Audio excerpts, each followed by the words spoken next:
ఇవాళ మనతో పాటు మన స్టూడియోలో ఉన్నారు పూజ్య శ్రీ శ్రీ సుమిత్రానంద సరస్వతి మాతాజీ. మరి అమ్మతో మాట్లాడి మరికొన్ని విషయాలు తెలుసుకునే ప్రయత్నం చేద్దాం. నమస్కారం అమ్మ. నమస్తే ఝాన్సీ గారు, ప్రేక్షకులందరికీ నమస్తే. అన్నప్పుడు కూడా ఆ స్ట్రెస్ కూడా బయటికి పోతుంది. ఎవరైతే అసలు నేను ఒక చిన్న అది ఆ నానుడి లాగా కాదు, కానీ ఒక చిన్న సామెత నానుడి కొంచెం ఇంటర్లింక్ లో విన్నానమ్మా. మామూలుగా మనకి ఏదైనా స్ట్రెస్ ఉన్నా ఏమున్నా రోజు కనుక గుడికి ఎవరైతే వెళ్తారో వారు అక్కడ ఒకవేళ గట్టిగా భజన చేస్తూ లేకపోతే ఓంకారనాదం అంటూ ఉంటే ఆ అరుపులో నుంచి మన స్ట్రెస్ పోతుంది. దాని వల్ల మైండ్ ఎంత రిఫ్రెష్ అవుతుందని విన్నానమ్మా. నిజమేనా? అంటే భజన్స్ లో మనకి ఏమైంది అని అంటే, భజన్స్ లో లీనం అవుతారు. ఒకటి, భజన్స్ మీరు చేత్తో చేసేటప్పుడు చప్పట్లు కొడుతూ చేస్తారు కాబట్టి ఈ నర్వస్ సిస్టమ్ అంతా యాక్టివ్ అవుతుంది. హార్ట్కి సంబంధించిన నరాలు, బ్రెయిన్కి సంబంధించిన నరాలు, బ్యాక్ బోన్కి సంబంధించిన నరాలు అన్నీ హ్యాండ్స్ నుంచి స్టార్ట్ అవుతాయి. కాబట్టి సో దీనికి తప్పనిసరిగా మీరు చేసినప్పుడు అన్ని యాక్టివ్ అవుతాయి. దానివల్ల మొత్తం స్ట్రెస్ రిలీజ్ అయిపోతుంది. తెలియకుండానే మొత్తం ఇంటర్లింక్డ్ అమ్మా. అసలు మన పాతకాలం పురాణ పద్ధతులను వాడేస్తే అంటే వాళ్ళు సైన్స్, ఇన్నర్ సైన్స్ కనిపెట్టారండి భారతదేశంలో. ప్రపంచ దేశాలు అవుటర్ సైన్స్ కనిపెట్టినాయి, కానీ భారతదేశంలో మనిషి యొక్క మానసిక ప్రశాంతత, శారీరక ఆరోగ్యము ఈ రెండింటి మీద జీవన విధానం ఉంది. అసలు భారతదేశంలో అదే ఉంది. మునులు, ఋషులు కానీ మహాత్ములు కానీ ఇప్పటికీ కూడా వాళ్ళు ఏమి ఆహారం మీద లేకపోతే అవుటర్ మీద పెద్ద ఇంపార్టెన్స్ చేయకపోయినా వాళ్ళు ఆరోగ్యంగా జీవిస్తున్నారు. ఎందుకు జీవిస్తున్నారు అని అంటే, మన సంస్కృతిలో భాగంగానే మనకి మానసిక ప్రశాంతత, శారీరక ఆరోగ్యము మన జీవన విధానంలో పెట్టేశారు. అందుకే మన పూర్వీకులు మీరు పల్లెటూరులో ఉన్న డాక్టర్ లేకుండా బ్రహ్మాండంగా జీవించారు. డెలివరీ అయినా కూడా ఒక హాస్పిటల్ లేదు. సో ఎక్కడైనా సరే మీకు చూడండి, పల్లెటూరులో ఎక్కడైనా చూడండి, హాస్పిటల్కి అంత ఇంపార్టెన్స్ లేదు, అసలు లేదు. ఇప్పుడు వచ్చింది ఇదంతా కూడా. ఈ లైఫ్ జీవన విధానంలో ఇష్టం వచ్చినట్టు ఉండడము, దానికి హాస్పిటల్ అవసరం అయ్యింది కాబట్టి పెంచుకుంటూ పోతున్నారు. సో ఇప్పటికీ మీరు మీ పూర్వీకులు, మీ అమ్మమ్మ, తాతయ్య వాళ్ళని చూడండి, వాళ్ళు అంతగా ట్యాబ్లెట్లు వేసుకోవడానికి ఇష్టపడరు. అవునమ్మా, అసలు ఇంజెక్షన్లు, టాబ్లెట్లను దూరంగా ఉంటారు, చాలా దూరంగా ఉంటారు. మరి వాళ్ళు ఆరోగ్యంగా ఎలా ఉన్నారు అని అంటే, వాళ్ళు చదువుకోకపోయినా జీవన విధానంలో కరెక్ట్గా వెళ్ళారు. వాళ్ళు వెళ్ళడం వల్ల జరిగింది. టైంకి పూజలు కానీ అన్ని లైన్ గా చేసుకున్నారు కాబట్టి చేసుకున్నారు వాళ్ళు. ఓకే అమ్మ. అమ్మ, మరి ఈ సన్యాసంలో ఎవరైతే మామూలుగా పురుషులు వెళ్తూ ఉంటారో చాలా చూస్తాము, మరి స్త్రీలు అందులోకి వెళ్తున్నప్పుడు వెళ్ళాక అసలు ఎలాంటి సమస్యలను ఎదుర్కొంటారు? సన్యాసంలో స్త్రీలని చాలా బాగా గౌరవిస్తారండి. సమస్యలు ఎదుర్కొంటారని నేను అనుకోను, అలా ఏమీ అనుకోను, కానీ చాలా గౌరవం ఇస్తారు. తక్కువగా ఉంటారు స్త్రీలు. నార్త్లో ఎక్కువగానే ఉంటారేమో, కానీ ఆంధ్రప్రదేశ్లో తక్కువగానే ఉంటారు.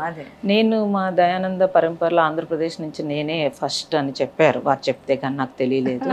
ఇన్ని ఇయర్స్ నుంచి నాకే ఆశ్చర్యం వేసింది. తక్కువ ఉంటారు ఆంధ్రప్రదేశ్ నుంచి అయితేను. కాకపోతే చాలా మంచి రెస్పెక్టే ఇస్తారండి. మరి నాకు ఇప్పటి వరకు ఎదురు పడలేదు. అందరూ బాగానే గౌరవిస్తారు, తల్లిలాగే చూస్తారు. స్త్రీలకి ప్రత్యేకమైన ఇంపార్టెన్సే ఇస్తారు. అలా ఏమీ ఉండదు, బయట అనుకున్నట్టు ఏమీ ఉండదు, ఏమి ఇబ్బంది ఉండదు, ఏమీ ఉండదు. బాగా గౌరవిస్తారు, బాగుంటుంది. అలా ఏం ప్రాబ్లం ఉండదు.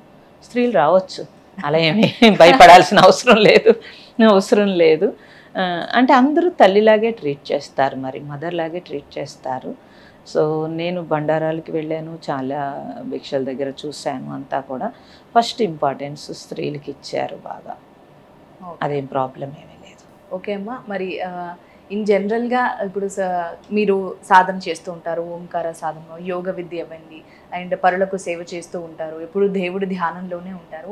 మరి ఇలాంటివి అంటే మీలాంటి వారికి కూడా కర్మ సిద్ధాంతాలు ఉంటాయా అమ్మ? అసలు కర్మ సిద్ధాంతం ఎవరికైనా, ప్రారంధము అనేది ఎవరికైనా ఉందండి, ఎవరికైనా తప్పదు కదా.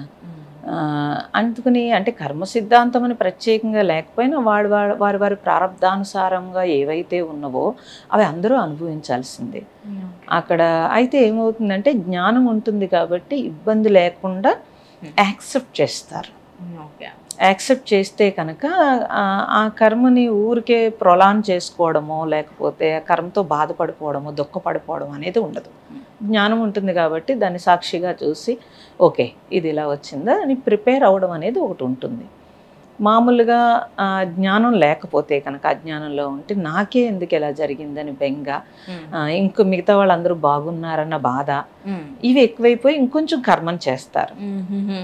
దీంట్లో ఆ బలం ఉంటుంది. ఏం బలం ఉంటుంది అని అంటే, ఓకే ఇది మనం ఎప్పుడూ పూర్వజన్మలో చేసి ఉన్నాం కాబట్టి ఇప్పుడు దీన్ని మనం రిసీవ్ చేసుకోవాలి అని ముందే అది యాక్సెప్టెన్సీ ఉంటుంది.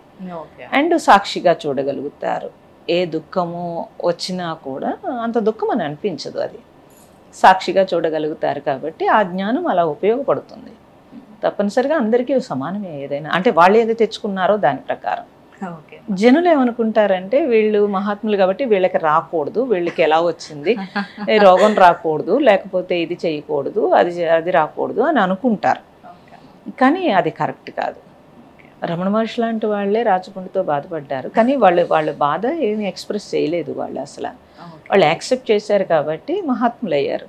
ఓకే అమ్మా, రమణ మహర్షి అంటే మరి గుర్తొస్తుంది. మరి రమణ మహర్షి గారితో మీకున్న అనుబంధం ఎలా అమ్మా? అసలు కలిసినప్పుడు ఏ విధంగా ఏమంటారు ఆ ఫీలింగ్ ఉంటుంది కదా, అది ఒకరు కలిసినప్పుడు? అవును, అంటే ఫస్ట్ అలా కలవలేదండి. ఫస్ట్ అంతా కూడా నేను స్పిరిచువల్ కాదు, అంటే స్పిరిచువల్ నుంచి నేను సోషల్ సర్వీస్కి వచ్చాను. వికలాంగుల స్కూలు, పోలియో ఆడపిల్లలకి, అనాథాశ్రమం ఏవో నడిపేదాన్ని. సో అవి నడుపుతున్నప్పుడు, రన్ చేస్తున్నప్పుడు సడన్గా నాకు రమణ మహర్షి గోచి పెట్టుకుని కర్ర పట్టుకుని ఇక్కడ ఒక పిక్చర్ వచ్చేది నాకు పగలు, అంటే ఏదో నిద్రపోతున్నప్పుడు కాదు, త్రూ అవుట్ ఒక పిక్చర్ నడిచేది. అది అరుణాచలం అని నాకు తెలియదు, నేను అటు వెళ్ళలేదు, ఎప్పుడు తెలియదు. నేను స్కూలింగ్ అయిపోయిన తర్వాత మ్యారేజ్ అయింది, కాలేజ్ అవి కాకినాడలో చదువుకున్నాను, జాబు హడావుడిలో నేనేమి బుక్స్ అవి ఏమి చదవలేదు. సో నా సోషల్ సర్వీస్, నా జాబు, నా సోషల్ సర్వీస్ అంటే ఇంకా నాకు టైమే ఉండేది కాదు. ఉన్న టైం అంతా అలా సరిపోయేది నాకు. అటువంటప్పుడు నాకు తెలియదు అసలు. చిన్నప్పుడంతా భగవద్గీత ఇవన్నీ తెలుసు, కానీ మిగతావేమి నాకు బయట ప్రపంచం తెలియదు. నాకు వేరే యాత్రలు కానీ ఏమీ తెలియవు అసలు. నా ప్రపంచం వేరు ఒకలా ఉండేది. మిగతా ఫ్రెండ్స్ ఆ ఏజ్లో అందరూ సినిమాలు, హడావుళ్ళు అలా ఉండేవారు. నాదంతా సోషల్ సర్వీసు ఇలా ఉండేది. అప్పుడు వాళ్ళు ఏమంటారు, ఇది ముసలిగా ఉంది, ఇప్పటి నుంచి ఓల్డ్ ఏజ్ హోమ్ అంటుంది, లేకపోతే ఇది అంటుంది అని యంగ్స్టర్స్ అందరూ కట్ అయిపోతారు నాకు. నాకంటూ ప్రత్యేకంగా ఏముండేది కాదు. ఉన్న టైం అంతా ఫ్యామిలీ చూసుకోవాలి, జాబ్ చేసుకోవాలి, ఉన్న టైంలో సోషల్ సర్వీస్ చేయాలి. తెలీదు. ఈయన పిక్చర్ వచ్చేది ఎక్కువగా, ఇంకా అస్తమానం అదే పిక్చర్ వచ్చేది, అది అర్థమయ్యేది కాదు. అంటే ఒక రకంగా మీకు నార్మల్గా ఆ వయసులో ఉన్న పిల్లలకైనా ఆ మైండ్ సెట్ లేకుండా ఎక్కువ భక్తి మార్గంలోనే మీ ధ్యాస అలా వెళ్తూ ఉండేదమ్మా మామూలుగా? అలా చిన్నప్పుడు ఉందండి. చిన్నప్పుడు అమ్మగారు భక్తి, నాన్నగారు అద్వైతం పూర్తిగా రీసెర్చ్ అయిందంతా కూడా ఎక్కువగాను. సో దానివల్ల అమ్మగారి భక్తితో, అంటే వాళ్ళిద్దరి మధ్యలో నాకు సరిగా అర్థం అవ్వలేదు అనుకుంటున్నాను నేను. ఎందుకంటే ఇటు వెళ్ళాలా అని చెప్పి అందుకని ప్రత్యేకంగా ఒక రూట్ వేసుకున్నాను నేను. సో దానివల్ల ఏంటంటే బలవంతంగా చదివించేవారు భగవద్గీత ఇవన్నీ. మేము ఎందుకు చదవాలి అని అంటే, లేదు చదివితేనే భోజనం పెడతాము, చదివితేనే మంత్రం చదివితేనే నువ్వు స్కూల్కి వెళ్ళాలి, ఇలా ఉండేది. ప్రొద్దుట తాతయ్య వాళ్ళు మంత్రాలు చదివించి అలా అలవాటయింది. అంటే ఆడుకొని ఇచ్చేవారు కాదు, ఎప్పుడు మహాత్ములు వాళ్ళ సేవ ఇవి. అందుకని అందరు పిల్లలు ఆడుకుంటుంటే మేము ఇది చెయ్యాలి అనే ఒక రిగ్రెట్, లేకపోతే ఒక ఇష్టం, అయిష్టత, ఇవన్నీ ఉంటాయి. ఉంటాయి, అందుకే పారిపోవడం దాని నుంచి. నాకు అర్థమయ్యే టైంకి నేను సోషల్ సర్వీస్కి వచ్చేసాను. సో తర్వాత అప్పుడు రమణ మహర్షిది పిక్చర్ వస్తుంది, అదేంటో తెలియలేదు, అది తెలియలేదు. సో ఎప్పుడు తర్వాత నేను ఏంటి ఇలాగ వస్తుందని అందరినీ అడిగితే, ముష్టి వాళ్ళ ఆడవాళ్ళకి ఓల్డేజ్ హోమ్ నడుపుతున్నావు కాబట్టి జెంట్స్ కూడా నడుపుతావేమో, ఇలా గోచి స్టిక్ బౌల్ పట్టుకుని ఎవరో వస్తున్నారు అని అంటే, నెక్స్ట్ అదే చేస్తావేమో అని జోక్ చేసేవారు అందరూ. అలా తర్వాత ఎవరినో అడిగాను, ఒక మహాత్ములు ఎవరో వస్తే వారిని అడిగాను, వారు చెప్పారు, ఆయన క్యాసెట్ చూపించారు, అదే ప్లేస్ వెళ్ళాను. మరి మీరు ఎప్పుడైతే ఆ విజువల్స్ మీకు కనిపించాయమ్మా, అది జరిగిన ఎన్ని రోజులకి రమణ మహర్షి గారిని కలవడం జరిగింది? 1 year పైనేనండి, 1.5 year అవుతుంది. 1.5 year పట్టింది. నేను వెళ్ళలేదు, వాళ్ళు చెప్పారు అరుణాచలం అని ఉంటుంది, అక్కడైతే ఆయన జీవించి ఉన్నారు ఒకప్పుడు, ఇప్పుడు లేరు, ఆయన ఆశ్రమం ఉందని చెప్పారు, మీరు వెళ్ళండి అని చెప్పారు. కానీ నేను వెళ్ళలేదు, నమ్మలేదు పూర్తిగా. ఓకే అమ్మా. నమ్మలేదు, అదంతా క్యాజువల్గా వస్తుంది అనుకున్నాను. వన్స్ అరుణాచలం 1.5 year అవుతుంది, 97లో వెళ్ళాను. ఓకే వన్స్ అరుణాచలం వెళ్ళాను ఇంకా మళ్ళీ వెనక్కి రాబుద్దే లేదు. ఓకే. వెళ్ళడమే నాకు ధ్యానం అంటే ఏంటో తెలియదు, వెళ్ళడమే ధ్యానంలో కూర్చున్నాను, తెలియదు. అక్కడ చాలా ఎక్స్పీరియన్స్లు అవినవి నాకు. సో చాలా ఇంకా అంటే ఆ ప్లేస్ నాది అని అసలు బలంగా అనిపించి, ఇంటికి రాబుద్దేదు, సెలవు ఇవ్వరు జాబ్కి, ఇంట్లో వాళ్ళు ఒప్పుకోరు. ఎవరో ఒకరిని ఇంట్లో తాతయ్యలో ఎవరో చనిపోయిన వాళ్ళు ఉంటే వాళ్ళు ఎవరో చనిపోయారని అబద్ధం చెప్పి వెళ్తున్నానని చెప్పి అరుణాచలం వెళ్ళిపోవడము, ఏవో పరుగులు ఉరుకులు ఏవో జరిగేవి. మొత్తం కలిసినప్పుడు మీ అనుభవం ఏంటమ్మా? చాలా, అది చెప్తున్నాను కదండి, నాకే తెలియదు. ఇంకా రిటర్న్ రావాలనిపించలేదు అంటారు మొత్తంగా? అప్పటికే చిన్న పాప, దాన్ని వదిలేసి వెళ్ళాను, అసలు అదే గుర్తు రాలేదు నాకు, నా పాపే గుర్తు రాలేదు. అప్పుడు ఇంతలో సెల్ ఫోన్లు లేవండి, అంత సెల్ ఫోన్లు లేవు.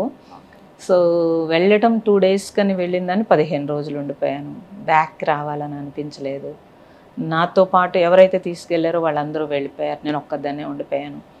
అంటే రమణ మహర్షిని గారు డైరెక్ట్ గా కలవలేదమ్మా? ఎలా కలుస్తాను, ఆయన ముందు కదా ఎప్పుడో చనిపోతా. ఆయన ఆశ్రమం వెళ్ళేటప్పటికి నాకు ఆ ఫీల్ ఉన్నట్టే ఉంది. ఆయన మందిరం, ఆయన కూర్చున్న ఫోటో ఉంటుంది అక్కడ, ఇంకా కంప్లీట్ ఇంకా ఆయన ఉన్నట్టే దగ్గరికి వెళ్ళారు అంతే. ఆయన ఎప్పుడో చనిపోయారు, మనం చిన్న వయసు, తర్వాత కలిసాను అని అంటే డైరెక్ట్ గా వెళ్ళి కలిసాను, ఒక చిన్న డౌట్ వచ్చిందమ్మా, అందుకని అలా ఉండదు. సో అది ఎక్స్పీరియన్స్. ఓకే అమ్మా, మొత్తంగా మా కోసం మేము అడిగినందుకు ఇంత టైం తీసుకొని కేటాయించి ఓంకారం గురించి, ధ్యానం గురించి, అసలు ఒక దానిపై సాధన చేస్తే మనం ఏ మేరకు వెళ్తామనే దాని గురించి, అలాగే ఏ చిన్నపిల్లలైనా ఆచరించవచ్చు, పెద్దవాళ్ళైనా ఆచరించవచ్చు, అలాగే రమణ మహర్షి గారితో మీ అనుబంధం, వీటన్నిటి గురించి చాలా బాగా వివరించారమ్మా. ధన్యవాదాలు. నమస్తే ప్రేక్షకులందరికీ.